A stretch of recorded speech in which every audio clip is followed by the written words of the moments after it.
Y pues en este día les traemos un webinar muy interesante, creo que es clave, sobre todo porque, pues, ¿qué les digo sobre la pandemia?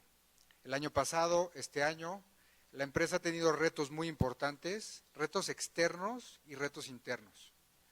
Retos externos que no dependen de nosotros, sino del entorno, del mercado, y obviamente una situación sanitaria que salió de control, pero afectó internamente a nuestras empresas. Afectó las ventas, afectó la cultura organizacional y cambió la forma en que trabajamos, pero sobre todo cambió el mercado. A quién le vendemos, cómo le vendemos, qué le vendemos. Y esos son algunos de los elementos que nos preocupan en ICAMI para que ustedes continúen con su crecimiento. El día de hoy tenemos este webinar que trata sobre cómo hacer negocios, cómo comercializar, cómo crecer el mercado de influencia que tenemos en nuestras empresas. Y pues la gran noticia de lo que nos tenemos que sentir bendecidos en México es de nuestro gran vecino del norte. Este gran vecino del norte que tiene el mayor mercado y del cual en este día hablaremos de cómo entrar a ese mercado, cómo hacerlo ordenadamente, con planeación, y que ustedes no significa que salgamos corriendo de este bello país que es nuestro México, sino que podamos hacer negocio allá, comercializar allá y poder crecer hacia allá. Hoy tenemos 3 grandes expositores, yo solamente estoy dando la apertura, los expertos están aquí conmigo y empezaremos dándole la bienvenida al licenciado Raúl Díaz Peña. Él es abogado y es el socio mayoritario de Díaz Peña Consultores, a quien le doy la más cordial bienvenida. Nos va a platicar un poco la semblanza de la sesión de hoy y de ahí va a presentar a nuestros invitados de hoy.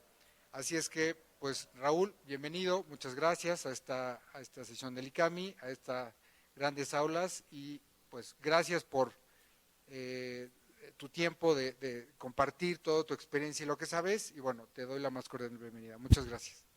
Muchas gracias, estimado Alfonso. Antes que nada, un especial agradecimiento al ICAMI, a Alfonso Aguilera, su director general, al ingeniero Pedro Estruc, presidente del Consejo, y a esta gran institución, al ICAMI, de la cual me siento muy orgulloso de estar cerca. Muchas gracias a todas las personas que están conectadas en este momento. Sabemos que hay una gran expectativa del contenido de este seminario. Yo soy el socio director de un despacho de abogados que se llama Díaz Peña Consultores. Este despacho de abogados, formado en el 2006, se ha dedicado desde entonces a apoyar a empresarios mexicanos a que puedan hacer una transición ordenada, hacer negocios a Estados Unidos, porque efectivamente, como bien dice el señor director del ICAMI, México es el mayor socio comercial de los Estados Unidos de Norteamérica, y en razón de lo anterior hay que aprovecharlo, hay que generar divisas para nuestro país, independientemente de las políticas de gobierno. Nuestra obligación como sociedad, nuestra obligación como empresarios es generar recursos, generar divisas, generar empleos y manejarnos como lo sabemos hacer, como lo hacemos nosotros los mexicanos, con mucha valentía, con mucha entrega y haciendo lo que mejor sabemos hacer, que es hacer empresa.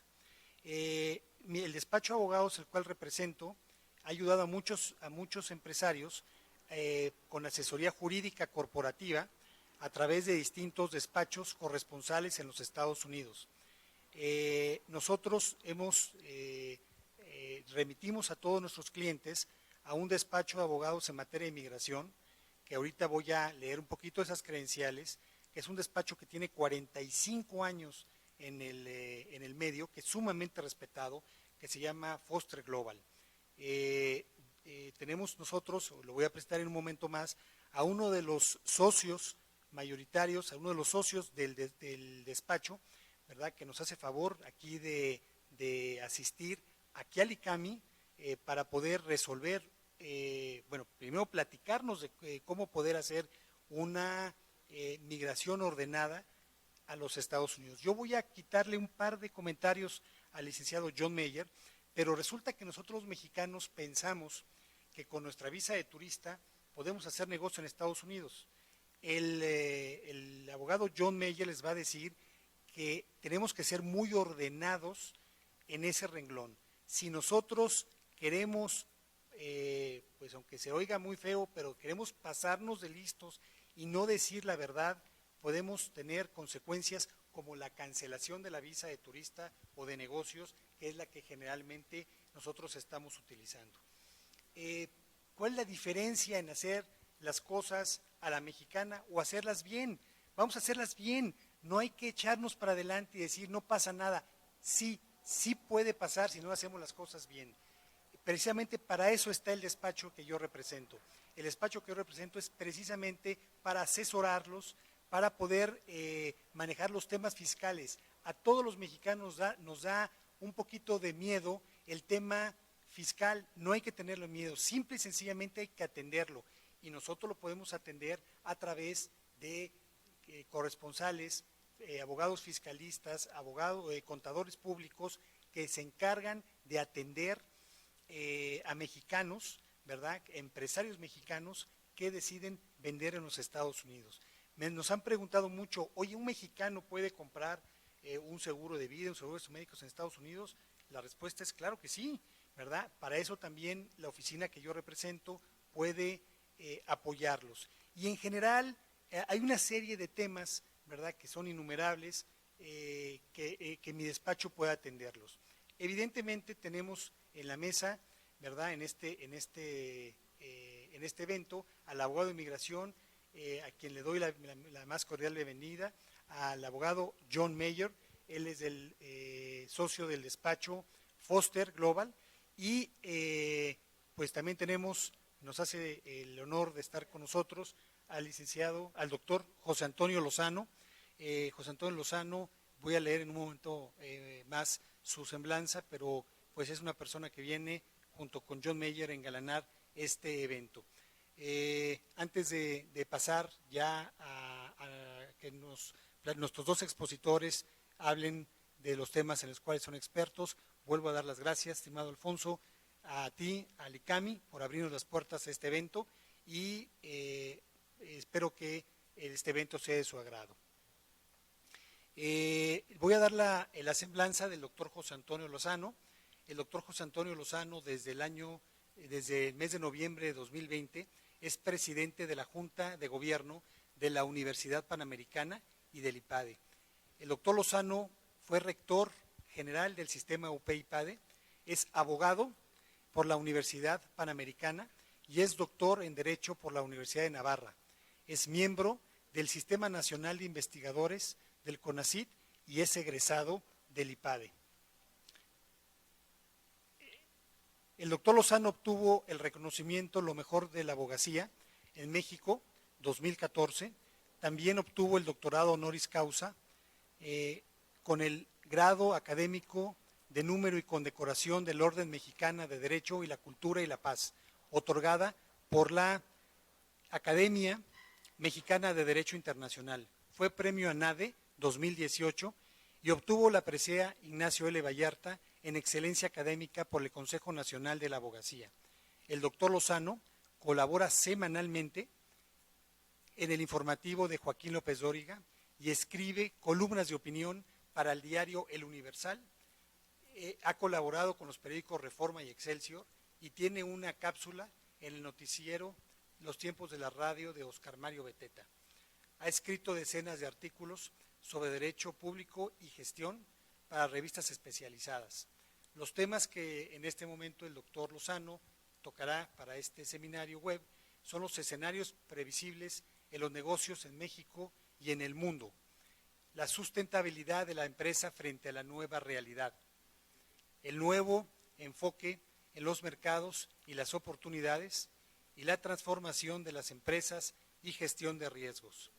También la integración de la empresa en los mercados internacionales. Muy bien, bienvenido, estimado doctor Lozano. y le cedo la palabra. Muchas gracias, Raúl. Muchas gracias también a ICAMI. Siempre es un gusto estar en casa. Muchas gracias. Gracias a todos quienes hoy nos están aquí viendo. Pues me parece que es un momento para hacer reflexiones importantes sobre el panorama que nos encontramos viviendo actualmente. Hace no mucho tiempo, corría el mes de octubre del año 2019, cuando empezábamos a escuchar una noticia en los medios de comunicación. De repente había surgido un virus nuevo, extraño, un virus que apenas empezaba a bautizar de la familia del coronavirus, de una masa 10 veces más grande que el virus de la influenza y que de alguna manera empezaba a impactar en la ciudad de Wuhan de manera epidémica. La verdad es que no nos llamaba mucho la atención eso, no nos preocupaba, porque ya habíamos escuchado por mucho tiempo de virus y de coronavirus en Asia. Ya habíamos pasado la gripe aviar, la gripe porcina, ya en México habíamos pasado el H1N1 desde hacía tiempo. Nos preocupaba relativamente. El tema, sin embargo, empezó a crecer, empezó cada vez a sonar más en los medios internacionales, continuó avanzando. Pasamos la Navidad y el Año Nuevo del 2019 al año 2020 y empieza a haber ya más preocupación en Europa, en Estados Unidos, en enero del año 2020. Ahí empiezan las cosas a caminar. En febrero continúa la preocupación y ya hacia la segunda quincena de febrero se prenden todas las alarmas. El 11 de marzo del año 2020, fecha histórica que recordaremos por mucho tiempo, un parteaguas en la historia, Tedros Adhanom, el director de la Organización Mundial de la Salud, hacía la declaratoria de que el COVID-19 era una pandemia. La primera vez que en la historia de la Organización Mundial de la Salud se catalogaba como pandemia una enfermedad. Eso prendió todas las alarmas en el mundo, todas las sirenas. Nos fuimos a esas medidas que muchos países en el mundo comenzaron a implementar del confinamiento. Empezó la cuarentena en algunos países con mayor agresividad. Esta enfermedad pasó de ser una epidemia en Wuhan en un solo año a ser una pandemia en marzo, a ser declarada endemia en agosto y a ser finalmente catalogada como sindemia en el mes de noviembre. Nunca habíamos visto una enfermedad que pasara por todas esas categorizaciones y menos en el transcurso de un año. Epidemia, ¿qué es esto de epidemia? Cuando en un grupo de población hay un contagio de una enfermedad de manera descontrolada. Cuando esa enfermedad pasa en contagio de un continente a otro y en el nuevo continente hay contagio local, es cuando tenemos una pandemia. Y eso fue lo que se declaró el 11 de marzo. En agosto del año pasado, en agosto del 2020, en la Organización Mundial de la Salud, en un congreso que hubo, se declara que esto es una endemia. Una endemia es una enfermedad, es una infección, un virus que no se puede erradicar. Es un virus que llegó para quedarse. Es un virus que no vamos a poder ya quitar de nuestras vidas, vamos a tener que convivir con él y eso se declaraba en agosto del año pasado. Una endemia. Y finalmente en noviembre, en la revista Lancet, que es la revista con más prestigio a nivel médico internacional, un journal fundamental en la materia médica, el doctor Horton, que es director editorial de la revista, marcaba así el editorial de ese mes de noviembre. El COVID-19 no es una pandemia, es una sindemia. ¿Qué es esto de sindemia? Sindemia es una palabra nueva, acuñada en la década de los años 90, que viene de la conjunción de dos palabras. Sinergia, que todos conocemos su significado, cuando la suma del resultado es más que la suma simple de dos factores, cuando dos cosas se combinan y hacen un resultado multiplicativo. Sinergia y endemia, que es enfermedad. ¿Y por qué se le llama sindemia a esta enfermedad? A esta enfermedad se le ha llamado sindemia porque por un lado afecta más a regiones y a países que tienen menos recursos, a regiones emergentes, a regiones en donde se cuenta con menos mecanismos para enfrentar la enfermedad. Pero también, y esto es quizás lo más delicado y lo más grave, el año pasado veíamos cosas muy extrañas que nos hacían que no entendiéramos la enfermedad. Personas mayores asintomáticas, muchos, los más graves, afectados en los alveolos pulmonares, con hemorragias que los llevan a estar intubados y a fallecer. Otros con efectos de inflamación cerebral. Hoy tenemos muchos casos de gente que tuvo COVID, que no lo sabe, y que tiene inflamación cerebral que hay que cuidar. A otros, inflamación en las articulaciones, otros problemas gastrointestinales. A cada organismo parece que esa enfermedad lo ha tratado de manera diferente. Es diferente de otras enfermedades. El sarampión, pues a todos nos dan más o menos síntomas parecidos. Con la influenza, más o menos todos tenemos síntomas parecidos. En cambio, con el COVID, a unos les da una cosa y a otros otra. Y eso es lo que la hace más peligrosa esta enfermedad. Parece que es un virus que tiene una lectura genética, hay estudios recientes al respecto, que no ataca de manera unilateral al organismo, sino que afecta otros aspectos, otras debilidades de los organismos. Al que tiene diabetes de una manera, al que tiene mayor afección cardíaca de otra manera, y esto la hace una enfermedad poco previsible.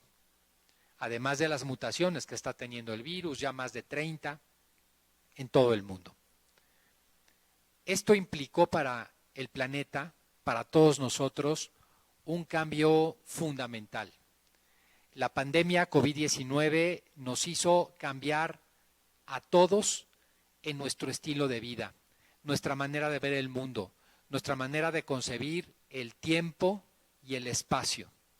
Estamos concibiendo de manera distinta el tiempo, porque no es lo mismo que nos levantemos a la oficina en la mañana, vayamos a desayunar, luego vayamos a comer, regresemos a la casa. Tenemos en un mismo día varios escenarios que van cambiando, y eso nos da referencia del paso del tiempo. Comparativamente estar todo el día frente a una pantalla, en el mismo escenario, pasando de una videoconferencia a otra, del Zoom al Teams, del Teams al Google Meet, y estar así todo el día viendo pasar las horas en el mismo lugar, no hay una referencia del tiempo como la teníamos antes. Tampoco tenemos una referencia del espacio, de un mundo que se había reducido, un mundo global en el cual era fácil trasladarse, un mundo que se nos había hecho pequeño, a estar encerrados en 4 paredes. Hemos cambiado profundamente. Cada vez que en la historia de la humanidad hemos cambiado la concepción del espacio y del tiempo, hemos cambiado de manera de pensar, hemos cambiado de época histórica. Así pasó de la Edad Media a la época moderna, así pasó con la caída del Imperio Romano, así pasó con la Revolución Industrial. Hoy estamos viviendo un momento de esas dimensiones. No habíamos tenido un impacto de este tamaño en la historia reciente de la humanidad, ni siquiera en las guerras mundiales, ni siquiera con la gripe española de hace ya muchos años. Porque en la Segunda Guerra Mundial, si bien muchos países fueron afectados, en el África subsahariana no se enteraron que hubo una guerra. En América del Sur no se enteraron que hubo una guerra. De la gripe española tampoco se enteraron, pero aquí todos nos hemos enterado en todos los rincones del planeta. En todos los rincones del planeta han cambiado sistemas educativos, sistemas de trabajo, modos de ver la vida, cadenas productivas. Vaya que nos ha implicado. Pues esta gran crisis sanitaria que ha tenido estos cambios en el mundo trajo consigo otras 3 crisis que continuamos atravesando todavía al día de hoy. Una crisis económica profunda en todo el mundo, una crisis educativa, se rompieron los sistemas educativos en todo el planeta, y una crisis en materia de psicológica, una crisis psicológica. La crisis económica, que es de la que hablaremos un poco más el día de hoy, fue impresionante. Una caída de casi el 5% de la economía global, con más de 170 economías en recesión. Para darles una idea, ni en las peores pesadillas de los economistas se hubieran imaginado la posibilidad de una caída del 5% a nivel global. Nunca nos lo hubiéramos imaginado. En el caso de México, la caída fue del 8.5% del Producto Interno Bruto, la mayor caída que tenemos documentada del país en la historia reciente. Ni en 1976, ni en el 82, ni en el 94, ni en el 2008-2009 habíamos tenido caídas ni siquiera que llegaran al 7%, caídas del 6.5, 6.6, lo más alto que habíamos tenido. Esta fue una caída del 8.5%, que en datos del Coneval está mandando a la pobreza a casi 4 millones de mexicanos que ya habíamos logrado sacar de ahí. Pero en datos de la CEPAL, organismo internacional, son cerca de 10 millones de personas que cayeron en la pobreza en un solo año. Para dar una idea, sacar ese número de personas de la pobreza a nuestro país le había llevado casi 2 décadas de historia económica. Ese fue el tamaño de la crisis económica sobre la que regresaré a platicar un poco más. Pero antes de eso quisiera detenerme en las otras dos crisis más silenciosas, menos estudiadas, de las que escuchamos menos en las comunicaciones, en los medios masivos, en las redes sociales, pero que están ahí y son profundas. La ruptura de los sistemas educativos en todo el planeta. Fíjense ustedes en el caso de México. En un dato publicado por el INEGI en marzo de este año, el ciclo escolar que terminó en verano, el 2021, el ciclo escolar que acaba de terminar, no ingresaron a clases, dejaron la escuela 5 millones de estudiantes en México. 5 millones de estudiantes en México. Si pensamos que el número total de estudiantes en el país, contando desde kinder hasta posgrados, es poco menos de 30 millones, quiere decir que 1 de cada 6 estudiantes dejaron las aulas, la mayoría de ellos de escuelas públicas, lo que significa que muchos no van a regresar al sistema educativo. Esa es una tragedia para México.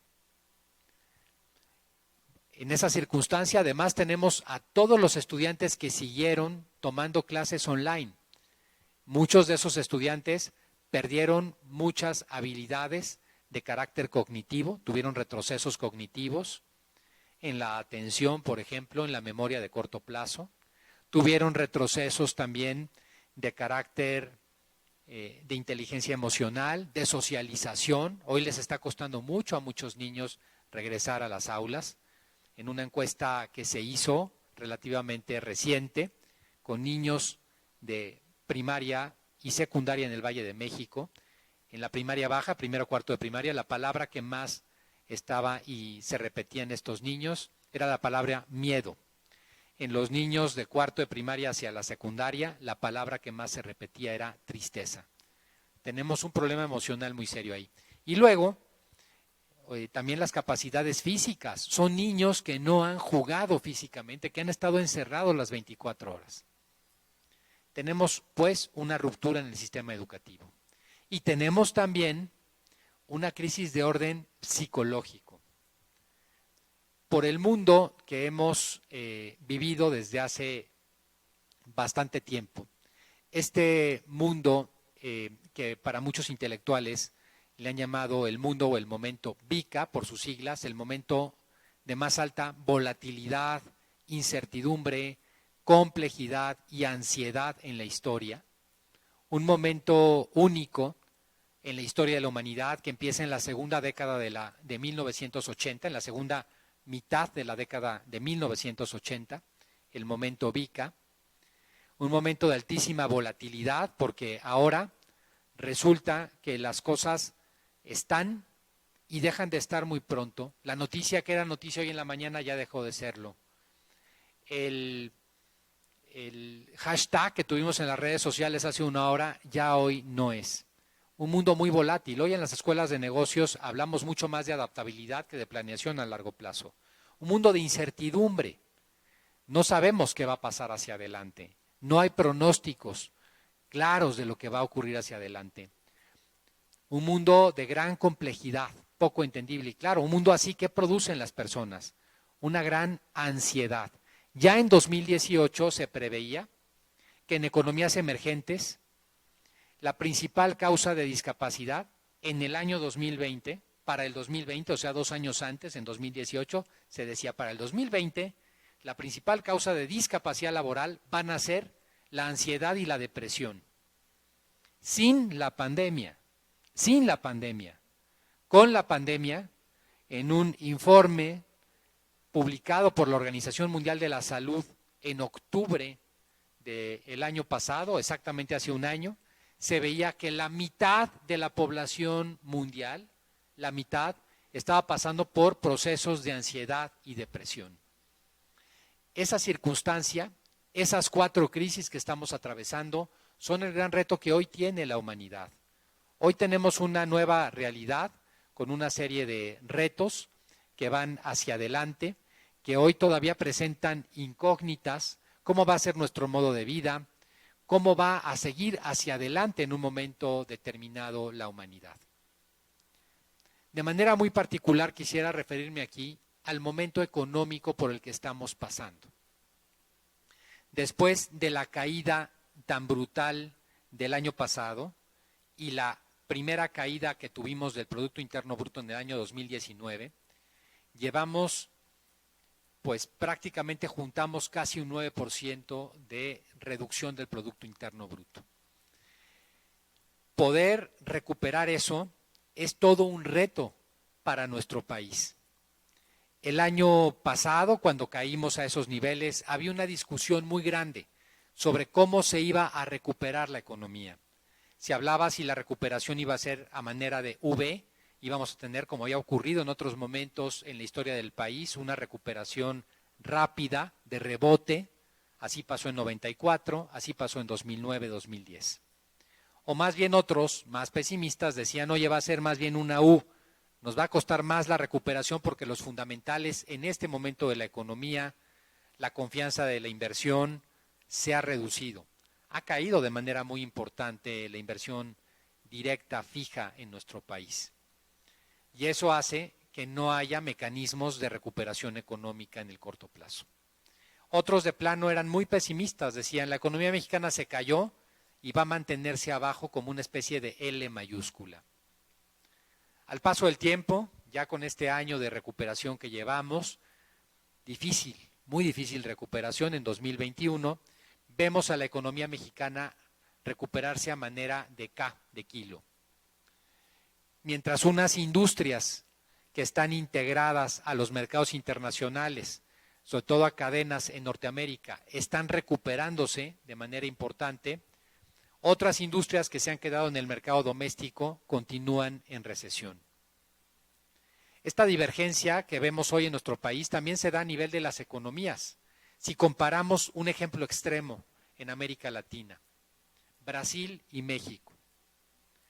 El año pasado, Brasil, por la epidemia del COVID, para paliar los efectos de la crisis, destinó recursos equivalentes al 10% de su Producto Interno Bruto, al 10% del PIB en Brasil, mientras que en México destinamos el 0.7%, menos del 1%. Así, mientras en Brasil la pobreza se mantuvo e inclusive una ligera reducción de la pobreza, en México mandamos a este número mayor de pobres que les explicaba hace un rato, estos dependiendo de la medición, entre 4 y 10 millones de nuevos pobres en México. Y así como entre las economías hay divergencia, la hay en las industrias en México.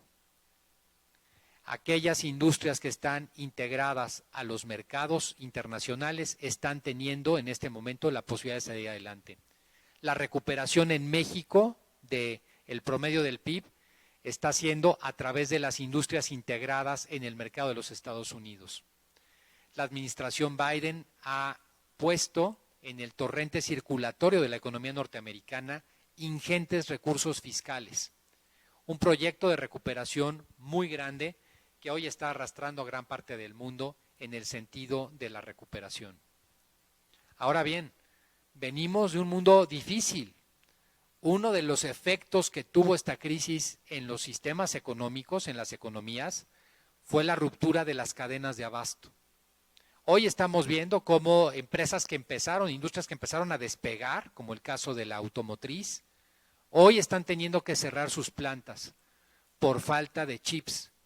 El mercado mundial de los chips está en este momento en crisis. No hay chips, está rota la cadena de abasto. Y en muchos cálculos y análisis está siendo que hasta dentro de 8 meses, a mediados del 2022, vamos a estar más o menos regularizando el mercado de los chips, que afectan mucho a nuestro país por la industria automotriz, pero no solo eso. México es un gran exportador de línea blanca, por ejemplo, de refrigeradores.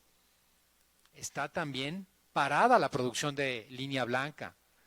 México ha llegado a ser en muchos momentos el principal exportador y productor de pantallas a nivel global. Está parada la industria. Las computadoras, los teléfonos celulares. Tenemos un problema muy serio. Pero eso todavía es peor en otras economías más pobres. En economías africanas, en África subsahariana, la cadena de abasto es alimentaria. Resulta que el año pasado, por problemas de transportación, entre otros, tuvieron que tirarse toneladas de alimento que se perdió y se desperdició, y se dejaron de sembrar muchas hectáreas. Eso ha hecho que hoy la disponibilidad de alimentos a nivel global sea menor que la que teníamos hasta hace un año. Y en esos países se está afectando más. También otro de los problemas que ha ocurrido en la economía global y que estamos sufriendo de manera muy relevante, además de la ruptura de la cadena de suministro, está haciendo que no hay transportación a nivel global. Hay una crisis de los containers. Hoy está costando traer un producto de Asia 4 veces más el flete en muchos momentos.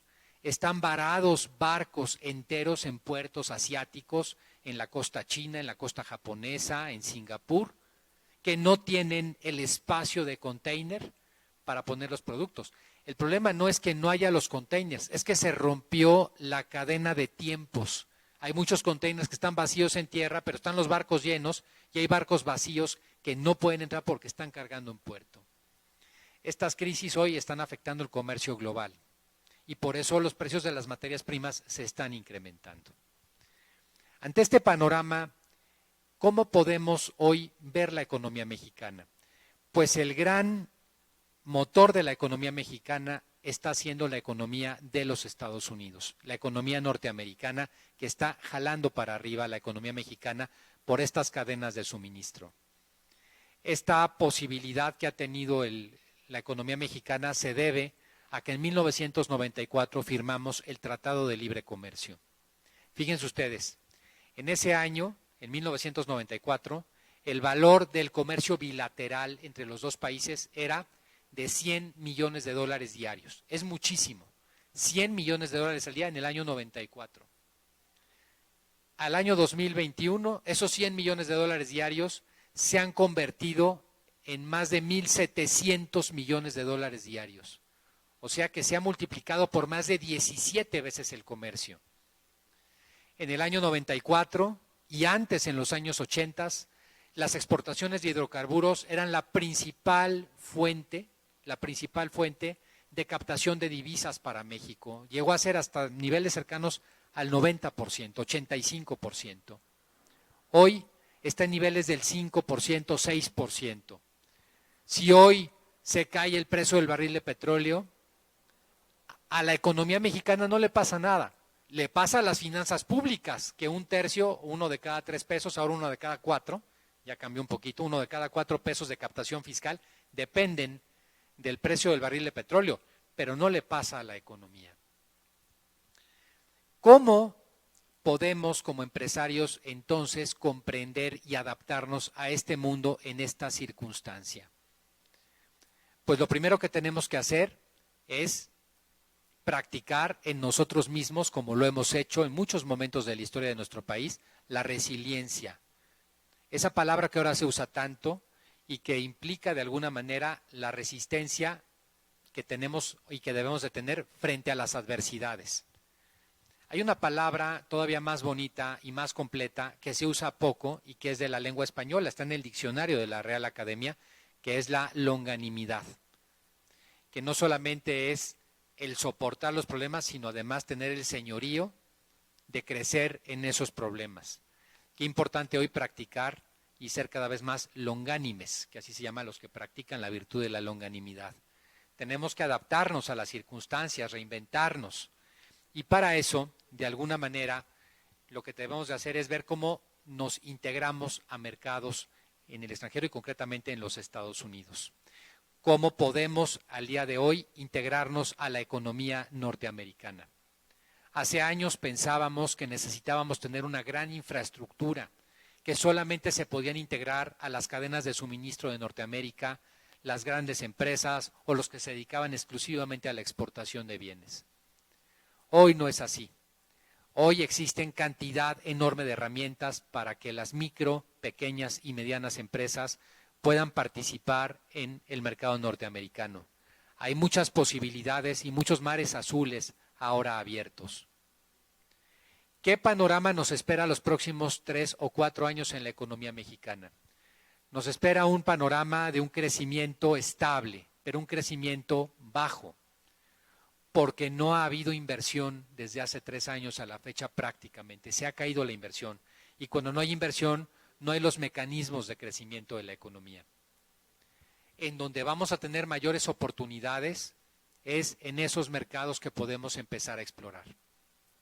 Hoy más que nunca, la economía ha dejado de ser una economía basada en la competencia, que lo sigue siendo, y cada vez empezamos a ver más modelos colaborativos en la economía. Los modelos colaborativos de empresa hoy son los que más crecen. Pensemos en un caso, en el caso de Uber, la empresa que no tiene un solo vehículo, pero es la que administra más vehículos en el mundo. O Airbnb, la empresa hotelera más grande del mundo que no tiene una sola habitación en propiedad. La colaboración, la integración a las cadenas productivas hoy es sin duda el paso a dar hacia el futuro. Creo que ahí hoy tenemos una gran tarea como empresarios, creo que hoy ahí está una gran respuesta que tiene este país y que con lógica será el escudo que nos permita ir no solamente de alguna manera dándole una amortiguación al shock que hemos tenido, sino que nos va a permitir también crecer hacia adelante. Y miren ustedes, los ejemplos en México de pequeñas y medianas empresas que han crecido de manera muy importante, lo tenemos en todas las industrias, lo tenemos en el campo de la agricultura. Hoy somos el principal exportador de aguacate del mundo, pero ¿quién es quien produce el aguacate y lo exporta? Muchos pequeños y medianos agricultores. Somos uno de los principales en berries. Ya la agricultura se ha convertido para México en una de las principales 5 fuentes de divisas del país. Cuando hace unos años éramos totalmente deficitarios porque producíamos poco maíz y lo seguimos produciendo poco trigo, poco frijol, grano básico, México es deficitario prácticamente en todos. La balanza cambió completamente cuando empezamos con productos de alta rentabilidad, como estos que acabo de mencionar.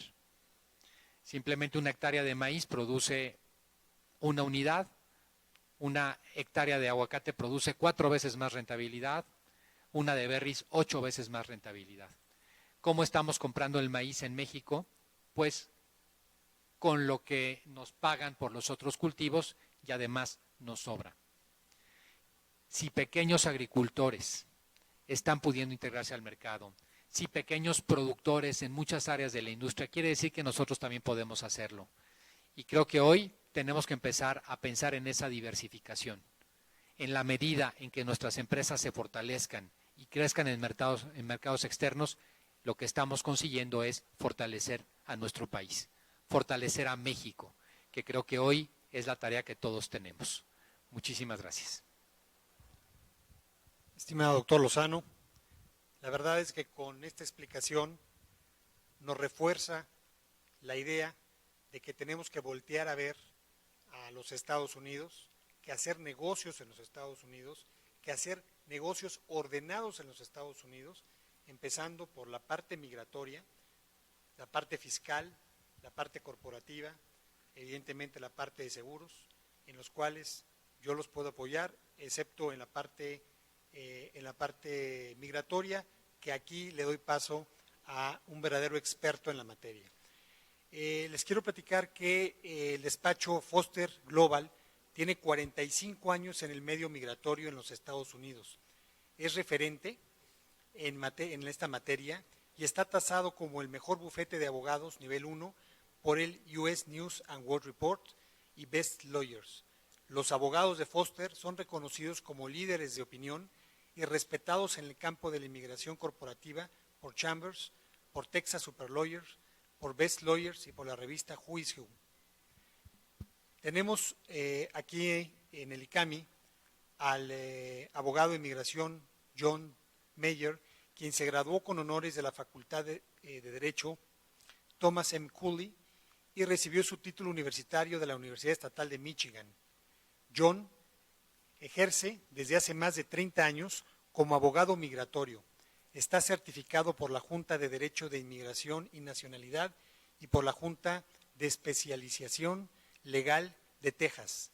John tiene licencia para ejercer en el estado de Texas y es miembro activo de la Asociación Estadounidense de Abogados en Migración. John es el encargado en el despacho Foster Global de ayudar a sus clientes a desarrollar una estrategia para establecer negocios e invertir en los Estados Unidos. John trabaja directamente con inversores individuales y centros regionales. John, te doy la más cordial bienvenida a este seminario y estamos muy pendientes de lo que nos digas porque creo que es muy importante el que los mexicanos, los empresarios mexicanos, escuchemos de una voz experta, de un despacho del tamaño y del calibre del despacho de Foster Global, su asesoría para poder hacer una migración ordenada, para poder hacer negocios en Estados Unidos sin violar ninguna de las leyes, porque es muy importante llevar a cabo nuestra actividad empresarial siempre reuniendo todos los requisitos que la ley en las materias requieren. Bienvenido, John, y escuchamos tu exposición. Muchas gracias, Raúl, y muchas gracias, Alfonso y el ICAMI, y felicidades a José Antonio por su presentación, siempre muy interesante. El siguiente lámina, por favor. Mira, un poco más de Foster. Tenemos oficinas principales, está en Houston, tenemos otras oficinas en Austin, en el Valle de Texas, y también tenemos muy pequeña oficina aquí, pero tenemos presencia también en Europa, en Inglaterra, en China y en Vietnam. Siguiente lámina, por favor. Voy a hablar de exactamente como dijo Raúl, de temas muy importantes para ustedes. Vamos a hablar de la visa B1, es la visa de visita que permite visitar de negocios. Luego vamos a enfocar en visas de trabajo, la visa L1A, visas que vienen abajo de TEMEC, la visa E1 que es de comercio, la visa E2 de inversión, la visa TN de profesionistas. Siguiente lámina, por favor. Primero, obviamente, tiene que tocar el tema de COVID. Obviamente, ha sido muy difícil para todos. Cerró muchos consulados y embajadas alrededor del mundo.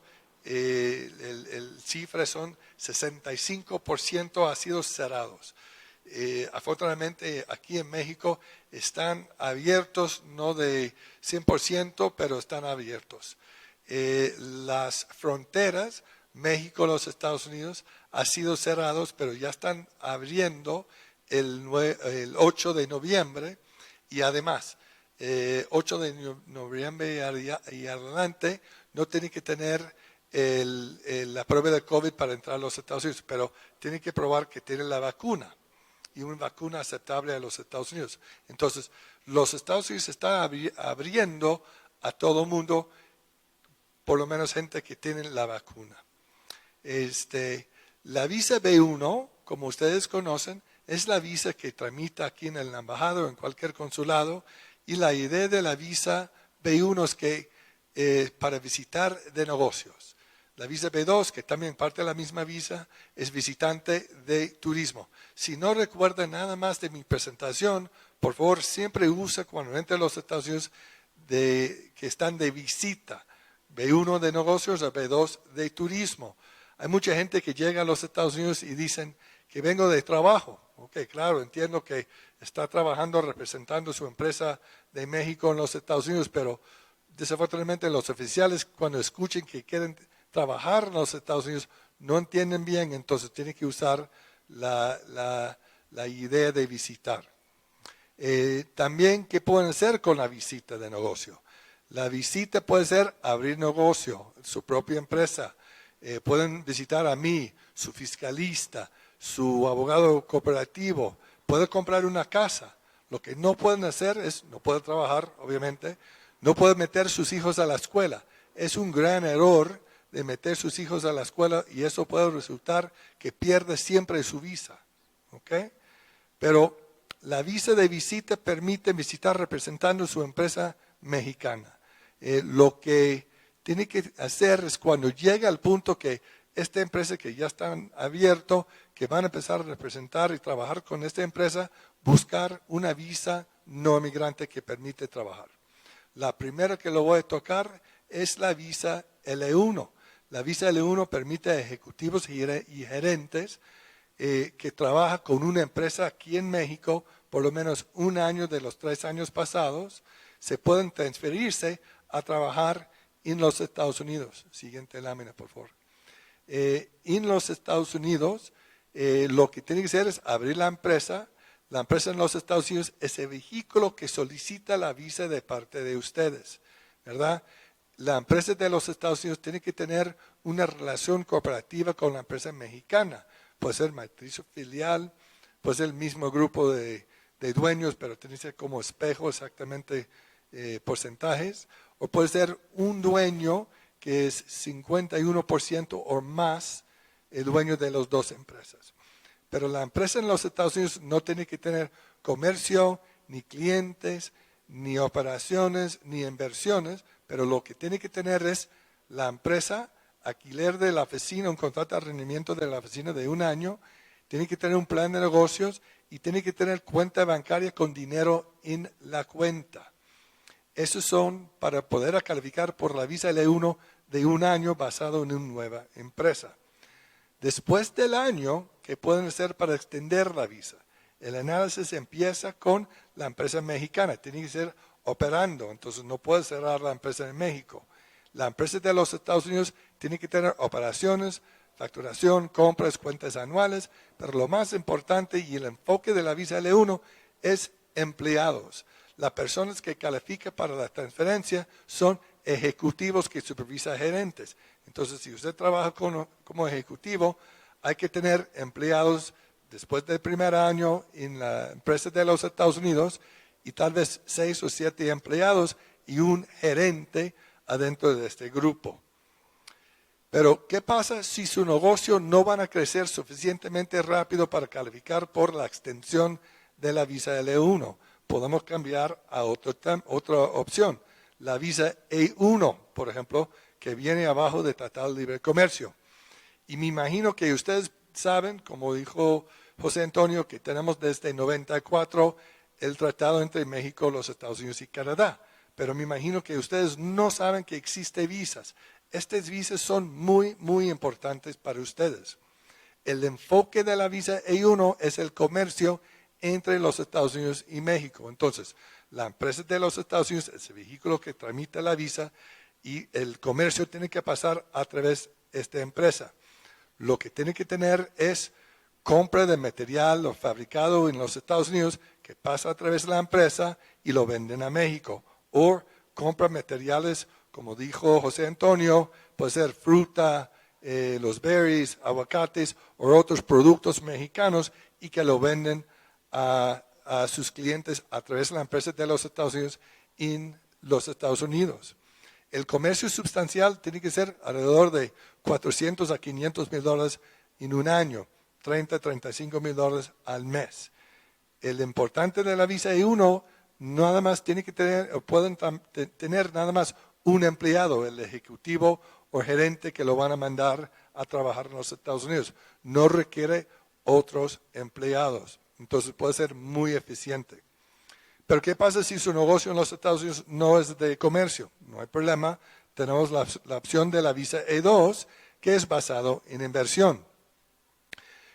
Igual como la visa E1, la empresa es el vehículo que tramite la visa, la inversión tiene que ser sustancial, puede ser en dinero, activos, equipo, inmuebles, y tiene que irse, el negocio tiene que ser establecido o a punto de iniciar operaciones.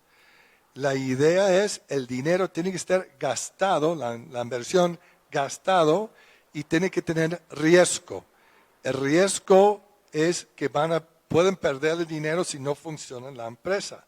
Lo que no es riesgo es dinero en el banco, dinero en la bolsa de valores o inversiones pasivas. Compra un gran terreno que no tiene instalaciones, eso puede ser que es una inversión pasiva porque no es un negocio. Okay. ¿Qué tiene en común la visa E1 e E2? Recuerda por favor, E1 comercio, E2 inversión. Lo que tiene en común es la empresa en los Estados Unidos, los dueños, tienen que ser 50% o más mexicanos que no tengan la ciudadanía o residencia de los Estados Unidos. El nivel de empleado que pueden llevar a los Estados Unidos sería a nivel ejecutivo, a nivel de gerente o supervisor. Y el clave es cualquier mexicano pueden trabajar con ustedes. Entonces, el empleado que quieren traer a trabajar en los Estados Unidos con la visa E1 o E2 no tiene que tener un historial trabajando con ustedes como la visa L1. Entonces es más fácil de traer gente de México a trabajar en los Estados Unidos. La visa E1 o E2 también tramitamos normalmente directamente con el consulado o la embajada en los Estados Unidos aquí en México. La visa E1 en Monterrey o en Tijuana, la visa E2 en Ciudad Juárez o temporalmente aquí en la Ciudad de México. Y el clave y la más interesante ahorita de las visas E2 y E1 es que le dan la visa por 4 años. Entonces es una muy gran ventaja para los clientes mexicanos. Antes del 1 de agosto de 2020 era nada más 1 año la visa. Siguiente lámina, por favor. Siguiente lámina. Entonces, normalmente la estrategia que usamos para los clientes empresarios mexicanos es examinamos la posibilidad de hacer la visa L1. Tal vez si califica por la visa L1, podemos usarlo porque recuerda, no requiere que hay clientes, comercio, inversión por el primer año. Y luego el segundo año podemos pasar a la extensión de la visa L1 si tienen suficientes empleados y operaciones, pero si no lo tienen los empleados, tal vez tienen la opción de la visa E1 de comercio o la visa E2 de inversión. Entonces, tratamos de siempre usar todas las opciones que existen. Siguiente lámina. Pero para los empleados de ustedes que quieren mandar a trabajar con ustedes en los Estados Unidos, también pueden usar la visa TN, que viene abajo de TEMEC. La visa TN es para profesionistas. Es una lista cerrada de carreras profesionales. No es cualquier carrera profesional, desafortunadamente no es de administración de negocios, no califica. Tienen que ser mucho más específicos como abogados, contadores, ingenieros, arquitectos, economistas, químicos. Y tiene que tener esta persona, y el enfoque es la educación de la persona que quiere mandar a los Estados Unidos. Entonces, tiene que tener el título y el cédula profesional. Esto también tramitamos directamente en México con cualquier consulado o la embajada. Siguiente lámina. Siguiente lámina. Miren, los beneficios para la familia son que, claro, puedes llevar su familia, su esposo, su esposa, contigo, sus hijos menor de 21 años. Ellos acompañan la persona que tenga la visa del principal. Los dependientes que tienen la visa L1, E1 o E2 también pueden solicitar un permiso de trabajo. Todas las visas de no emigrantes de trabajo pueden traer una niñera, una muchacha, una empleada doméstica, pero tienen que firmar un contrato con el consulado o con la embajada diciendo que lo van a pagar basado en el sueldo mínimo por este tipo de posición en los Estados Unidos, lo cual es mucho más alto que de México. Entonces, un resumen de las opciones no emigrantes. B1 recuerda, la palabra más importante, visita de negocio. L1, recuerda, es una transferencia de una empresa establecida en México, puede ser una nueva oficina o una empresa establecida en los Estados Unidos. E1, una empresa de los Estados Unidos, dueños mexicanos, que enfoque en comercio sustancial, 400 a 500 mil dólares, o puede ser una empresa en los Estados Unidos que ha hecho una inversión sustancial, 200, 250 mil dólares, dinero gastado, ¿verdad? No es una inversión pasiva y pueden calificar por la visa E2. Además, quisiera tocar un poco el tema de las diferentes opciones para inmigrar a los Estados Unidos. Son 5 diferentes categorías, ¿verdad? Que son Employment-Based Immigrant Categories, donde uno puede calificar para inmigrar a los Estados Unidos. Uno, por ejemplo, es uno de los muy interesantes, una persona de habilidades extraordinarias. Nuestro amigo, colega José Antonio es uno que califica siempre en eso. Pero es importante de ver esta opción porque uno puede tramitar la visa solicitando tú mismo, autopatrocinando este proceso, ¿verdad? Entonces, si califica, si ha llegado a la cima de su profesión, es posible que puedan calificar. Es más normal que una empresa solicita de parte de ustedes la residencia, probando que no hay ciudadano americano o residente permanente que puede hacer el trabajo que están ofreciendo. Es un proceso, se llama PERM, y eso es para gente que tiene mucha experiencia, título, maestría o arriba, o puede ser una persona que nada más tiene experiencia de 2 años en un trabajo que requiere 2 años de experiencia. Y al final de cuentas, y tal vez más importante, es el proceso EB5. El proceso EB5 es un proceso de inversionista inmigrante. Pueden inmigrar a través de una inversión, pero es una inversión mucho más alta que necesita por la visa no inmigrante E2. El proceso EB5 requiere una inversión de 500 mil dólares y en un área bajo de empleo o rural, o hasta $1,000,000 en cualquier otro lugar. Ahorita nada más acepten los casos que son inversiones directas, casos donde ustedes forman su empresa, hagan la inversión y la idea es que eventualmente ustedes lo van a llegar a manejar el negocio. El clave es su dinero tiene que llegar de una fuente legal y tiene que probar que el dinero que están invirtiendo genera 10 nuevos empleos. Para el EB5 directo estamos hablando de actuales empleados. Entonces tiene que tener la lista de todas las personas que están trabajando contigo. Hay y existe la posibilidad de un EB5 con un centro regional.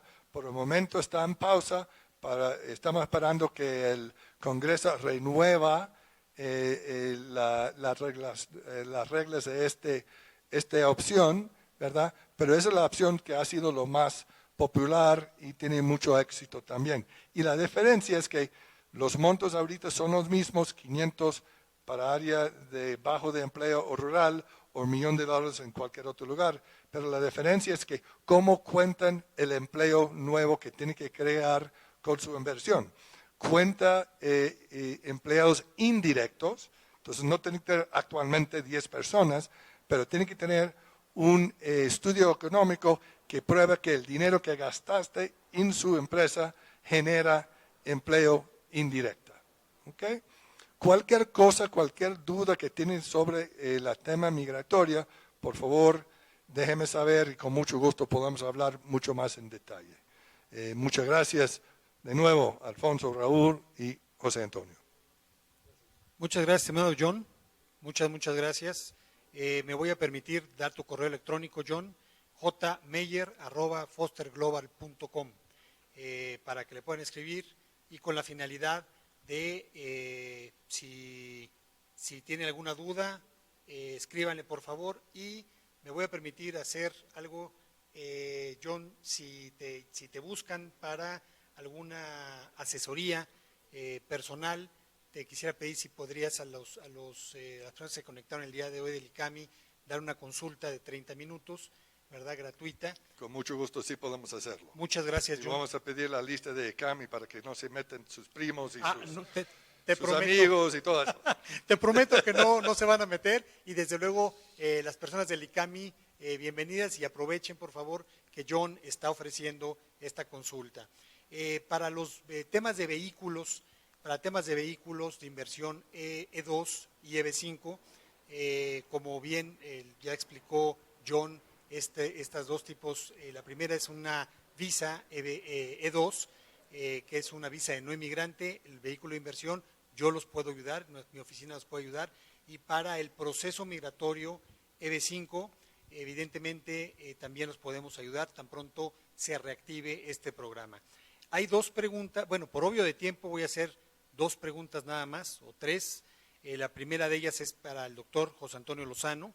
Me preguntan, el señor Avilés me pregunta que si en materia educativa, doctor Lozano, usted recomendaría que los hijos de padres inmigrantes con alguno de los dos tipos de visa que ha expuesto el abogado de inmigración John Mayer, se formen en escuelas en Estados Unidos o en México. Estamos hablando, doctor Lozano, estoy tratando de entender la pregunta, de que, bueno, pues en un mundo global, que tenga un muchacho, un joven, un niño, la oportunidad de educarse en los Estados Unidos, ¿usted dónde lo recomendaría? ¿En México o en Estados Unidos? Bueno, es una muy buena pregunta. Pienso que en este momento hay opciones muy interesantes en ambos lados de la frontera.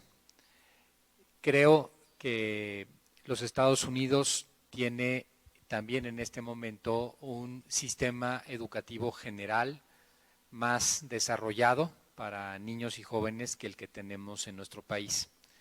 Sin embargo, yo diría que siempre cuando eduquemos a niños, yo insisto mucho que pensemos en que la educación es como una mesa de cuatro patas. Independientemente del lugar donde los eduquemos, pensemos en que se cumplan las cuatro patas.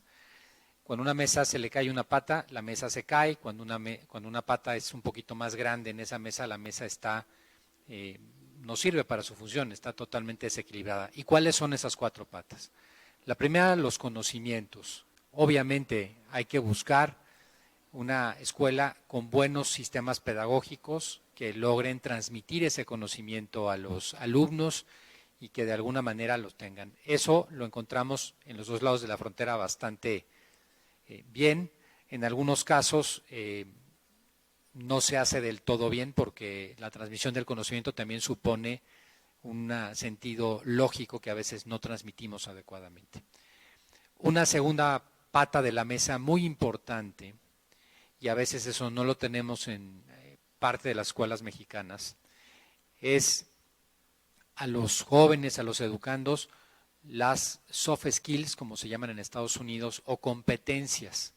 Ahora que estamos aquí en el ICAMI, que utilizamos la metodología del caso, lo que se enseñan son competencias, la manera en que nos enfrentamos a realidades concretas y las resolvemos. Cómo entendemos un caso, lo analizamos y sobre ese mismo caso damos una solución. Entonces, es muy importante porque hay gente que sale inclusive de la universidad sabiendo cosas teóricas, pero que no son capaces de resolver problemas concretos, las competencias. Tercero, y fundamental diría yo, más en el momento actual, el desarrollo de la inteligencia emocional. El desarrollo de lo que ahora se llama el EQ, por compararlo, por contraste con el IQ. El EQ está claro en muchos estudios, es mucho más valorado en los empleos, es mucho más valorado en las empresas que el IQ. Una persona con una buena inteligencia emocional suele resolver los momentos de presión, el trabajo en equipo y en general lleva un trabajo cordial con los equipos de trabajo y el ambiente laboral. Y por supuesto, una pata que no debe de faltar es la que podemos llamar la cosmovisión, el modo en que vemos el mundo, los valores, las circunstancias. Entonces, independientemente del lugar de la frontera, busquemos un modelo de colegio, de institución educativa que procure cumplir con esta mesa de 4 patas, con este sentido de educación integral, que es la que única y realmente les va a dar la posibilidad de desarrollo y éxito a nuestros hijos, a nuestros nietos en el caso de algunos. Muchas gracias, doctor Lozano. Perdón, ¿puedo Sí. añadir un poco de esta respuesta? Desde el Claro, punto claro. de vista migratoria, si van a ir a los Estados Unidos, obviamente, como expliqué, no se puede llegar con la visa de visita y meter sus hijos a la escuela. ¿Okay? Es un gran error y pueden causar que el gobierno de los Estados Unidos se quite la visa para ustedes y sus hijos y tal vez sería muy difícil a regresarlo. La manera de hacer lo correcto es buscar una escuela que ofrezca la entrada de extranjeros para poder solicitar la visa F1, F de Ferdico. Y a veces la estrategia puede ser que a sus hijos, para que ellos entren a la escuela pública, uno de los papás entren a estudiar. Puede estudiar a un community college, a un curso, por ejemplo, para ser chef, y a un programa que permiten extranjeros asistir y sacar la visa estudiante. Haciendo eso, uno de los papás, los hijos reciben la visa F2 y pueden asistir a la escuela pública en cualquier lugar. Pero entonces, completamente de acuerdo con el doctor Lozano, pero hay que tener mucho cuidado, no se puede nada más llegar a meter sus hijos a cualquier escuela, ¿ok? Hay que pensar. Como acaban ustedes de ver, todo se puede siempre y cuando se consulte a un experto, siempre y cuando se pueda contar con esta asesoría en el momento correcto, no después de haber metido los hijos a la escuela con la visa de turista. Eso sería un gran error, como bien dice el abogado de migración John Mayer. Hay que, antes de hacer las cosas, hay que pedir la consulta. Por obvio de tiempo, voy a leer la pregunta del señor Francisco, que dice, si 2 grandes empresas tienen un proyecto multinacional, ¿pueden trabajadores altamente especializados aplicar para una visa L1 por 5 años? Sí, eso es interesante. Esa es la visa L1B.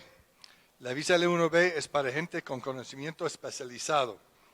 Tal vez sería posible por el joint venture, hay que probarlo, pero también si lo del joint venture es entre empresas mexicanas, tal vez se puede usar la visa E1 o la visa E2, o depende en el nivel de educación de las personas que quieren mandar a trabajar en los Estados Unidos, tal vez califica por la visa TN.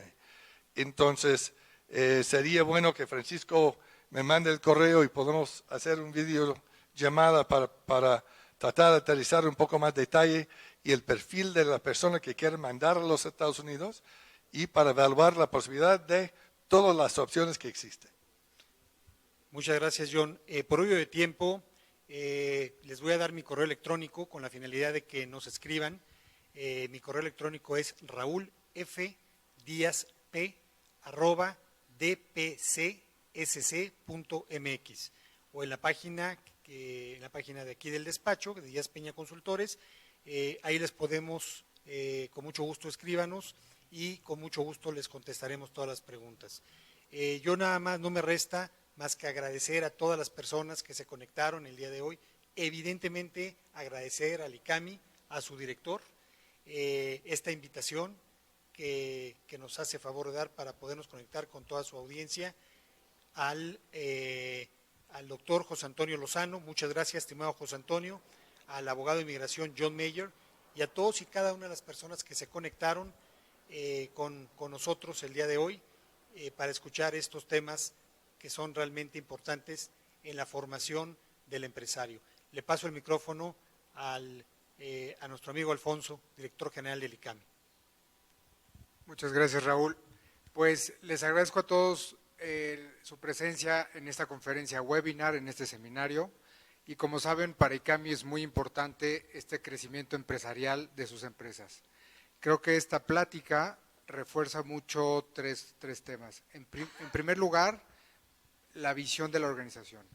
Cómo todos los elementos que acabamos de revisar el día de hoy hacen que nuestra empresa pueda crecer, que sigamos teniendo la finalidad de nuestra organización y sobre todo crecer a este nuevo mercado que hoy día les presentamos. En segundo lugar, los valores y competencias que comentaba el doctor Lozano, que este año han sido tremendamente importantes para todos en el mundo entero. Esta resiliencia, esta longanimidad y esta visión diferente de atender los problemas.